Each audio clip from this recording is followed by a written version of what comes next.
Natapos na naman ang umagang trabaho.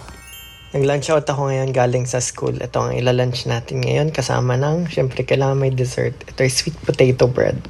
Ang pinakamalapit na kombini sa amin ay Family Mart, kaya dito na ako pumunta. At dahil mainit yung obento na binili ko ay nakalagay dito sa brown na plastic bag. Tikman na natin ang spicy chicken jambalaya. Hindi ako gaanong mahilig sa mga obento na chicken, pero nung nakita ko to parang nakakatakam talaga siya. Yung pagka-orange ng chicken, yun yung parang nabibili natin sa kanto na fried chicken. Yung masarap talaga.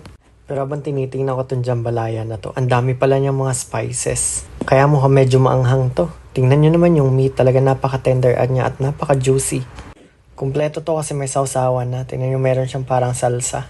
Yan, ang sarap niya kapag kinakombo mo dun sa chicken. Talaga naman ang sarap ng pagkakaluto. Lalo pag pinagsama-sama mo na yung ingredients tapos yung malasa niyang kanin.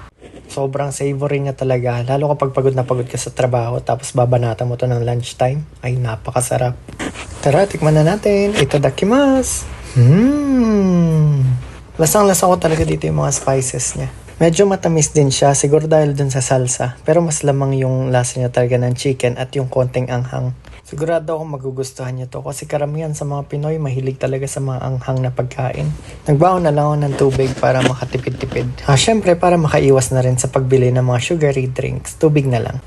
At ito naman ang ating dessert. Ito medyo matamis to at masarap. Paborito ko talaga to kasi yung crust niya para talaga siyang cheesecake. Ang ganda ng pagkakamote niya. Pag titingnan mo siya talaga ito, nakakatakam.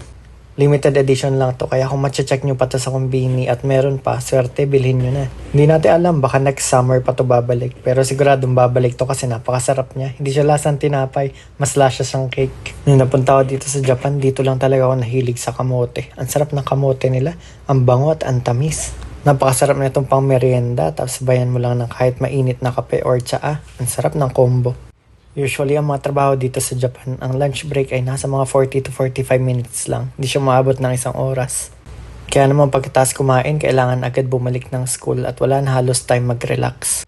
Ganyan talaga kasi ang buhay dito sa Japan. Ang mga OFW hindi pa relax dito. Grabe yung pagod sa pagtatrabaho, isama mo pa yung pag-overtime. Kaya naman tuwing kainan, ang sarap talagang kumain. Kayo ba, anong nilunch nyo ngayon? Comment nyo naman. Yan lang, bye-bye!